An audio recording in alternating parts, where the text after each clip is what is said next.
மாலை வணக்கம். இந்திய நாடாளுமன்றத்தினுடைய 17வது தேர்தல் வரும் ஏப்ரல் 18ஆம் நாள் தமிழகம் எதிர்கொள்ள இருக்கின்றது.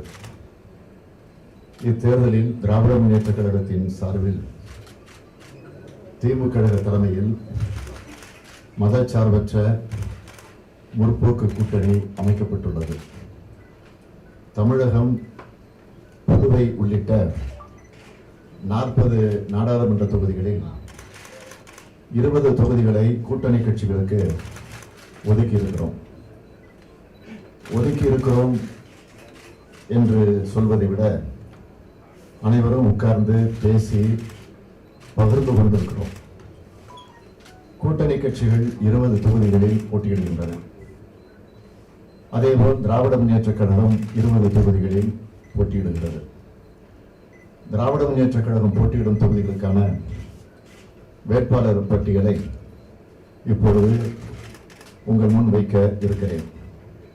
இவர்கள் அனைவரும் உங்களின் அன்பான ஆதரவோடு வெற்றி வாகை சூடுவார்கள் என நான் நம்புகிறேன். நீங்களும் வாழ்த்திட வேண்டும் என்று கேட்டுக்கொள்கிறேன். திராவிட முன்னேற்றக் கழகம் ஜனநாயக இயக்கம். வேட்பாளர் தேர்வும் ஜனநாயக அடிப்படையில் நடந்தது என்பதை நான் உங்களுக்கு சொல்ல தேவையில்லை. விருப்ப மனு கொடுத்திருந்தவர்கள் அனைவரிடமே நேர்காணல் நடத்தி யார் போட்டியிட்டால் சரியாக இருக்கும் என அனைவரிடமும் கலந்து பேசி தலைமை கழகம் சார்பில் எடுக்கப்பட்டிருக்கக்கூடிய இறுதி முடிவுதான் பட்டியலாக உங்கள் முன் இப்போது நான் வைக்க இருக்கிறேன். தகுதியானவர், பொருத்தமானவரே வேட்பாளராக நிறுத்தப்படுவார் என்று நம்புகிறோம். யார் வேட்பாளராக நிறுத்தப்பட்டாலும் உதயசூரியன் நிற்கிறது என்று நினைக்கும் உடன்பிறப்புகளை கொண்டது திமுக கழகம் என்ற பெருமை எங்களுக்கு உண்டு. இன்னும் பெருமையோடு சொல்ல வேண்டும் என்று சொன்னால், தலைவர் கலைஞர் அவர்களே வேட்பாளர் என்று நினைத்து பணியாற்ற வேண்டும் என்று கழக தொண்டர்களை நான் கேட்டுக்கொண்டு இந்த வேட்பாளர் பட்டியலை மகிழ்ச்சியோடு வெளியிடுகிறேன். முதலில் நாடாளுமன்ற தேர்தலில் போட்டியிடக்கூடிய வேட்பாளர் பட்டியல். சென்னை வடக்கு doctor Kalanithi Veerasamy, MBBS, MS, FRCS, MCH. Chennai தெற்கு முனைவர் சுமதி என்கிற Thamizhachi Thangapandian, MA, MPhil, PhD. மத்திய Chennai Dayanidhi Maran, BA. திருப்பரம்பலூர் TR Balu, BSc. Kanchipuram தனி தொகுதி G Selvam, MCom, MPhil, LLB. Arakkonam S Jagath Achagan, PhD. Vellore TM Kathir Anand, MBA, USA. Dharmapuri doctor S Senthilkumar, MBBS, MDRD. Tiruvannamalai CN Annadurai, BCom. Kallakurichi doctor தே Gautham Sigamani, MS ortho. Salem SR Parthiban, MA, BL. Nilgiri தனி தொகுதி ஆ ராசா, BSc, ML. Pollachi கு சண்முக சுந்தரம், BE. திண்டுக்கல் ப வேலுச்சாமி. Cuddalore TRPS Sri Ramesh, BBM. மயிலாடுதுறை சே Ramalingam, BA. Thanjavur SS Palanimanickam, MA, BL. Thoothukudi Kanimozhi Karunanidhi, MA. Tenkasi தனி Dhanush M. Kumar, BE, MBA, MS, LLB. Tirunelveli சா ஞானதிரவியம் ஆகிய 20 பேர்கள் திராவிட முன்னேற்றக் கழகத்தின் சார்பில் போட்டியிடுகிறார்கள்.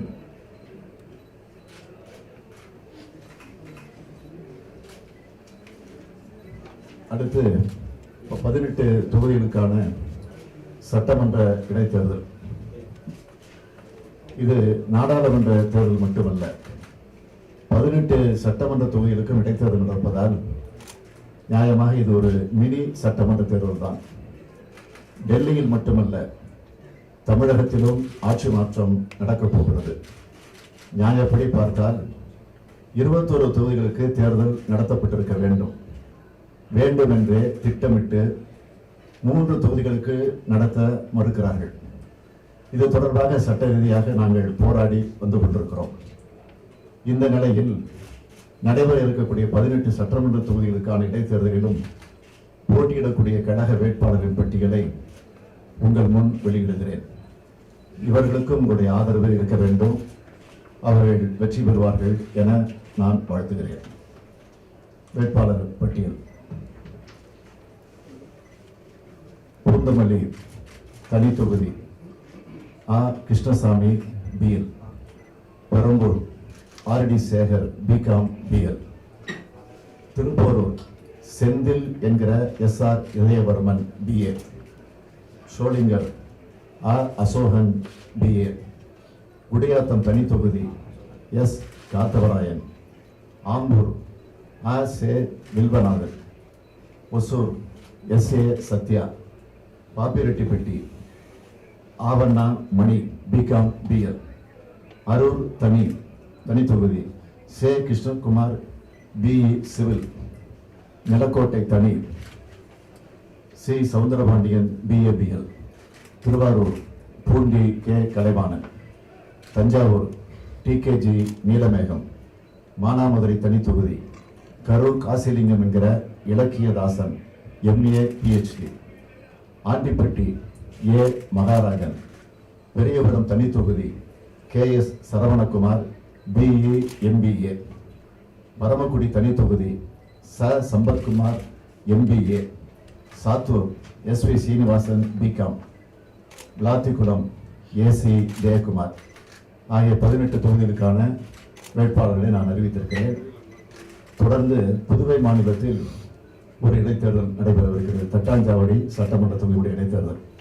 அந்த தொகுதியிலே திராவிட முன்னேற்ற கழகத்தின் சார்பில் கே. வெங்கடேசன் என்ற ஒருவர் போட்டியிடுகிறார்.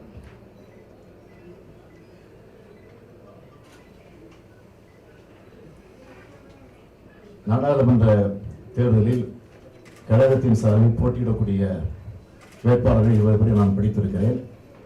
அந்த 20 பேர்களில் டாக்டர் மருத்துவர் 3 பேர், வழக்கறிஞர் அட்வொகேட் 5 பேர், பொறியாளர் இன்ஜினியர் 1 பட்டதாரிகள் 9 பேர், மற்றவர் 2 பேர்.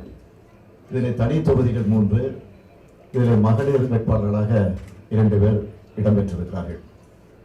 அதேபோல் 18 தொகுதியினுடைய சட்டப்பேரவை தொகுதிகளில் கழகத்தின் சார்பில் போட்டியிடக்கூடிய வேட்பாளர்களை பொறுத்தவரையில் வழக்கறிஞர்கள் அட்வொகேட் 4 பேர், பொறியாளர் இன்ஜினியர் 2 பேர், பட்டதாரிகள் 5 பேர், மற்றவர் 7 பேர்.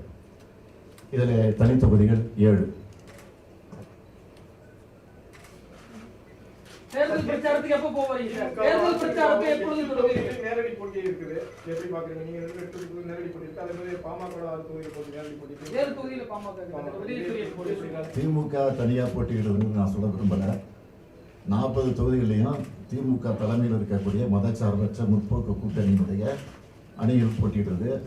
ஆக எல்லா தொகுதிகளையும் இன்றைக்கு இருக்கக்கூடிய இந்த ஆட்சியின் மீது இருக்கக்கூடிய மக்கள் எந்த அளவுக்கு வெறுப்பாக இருக்கிறாங்க, எந்த அளவுக்கு இந்த ஆட்சியை உடனடியாக தூக்கி எறிய வேண்டும் என்று கருதி கொண்டிருக்கிறார்கள்.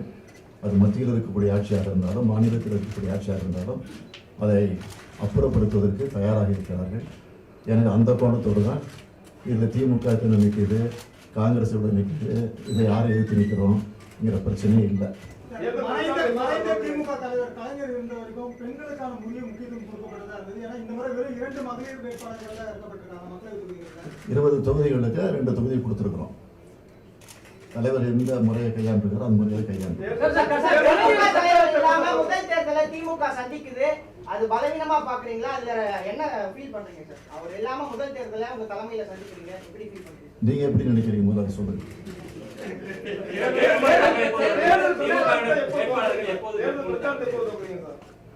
பத்தொன்பதாம் தேதியிலிருந்து ஸ்டார்ட் ஆகுது.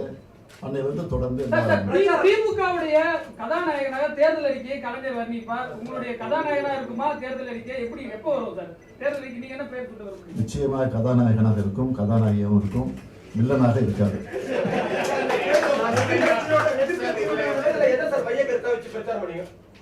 மதச்சார்பற்ற முற்போக்கு கூட்டணின்னு இந்த கூட்டணிக்கு பேரே வச்சிருக்கிறோம்.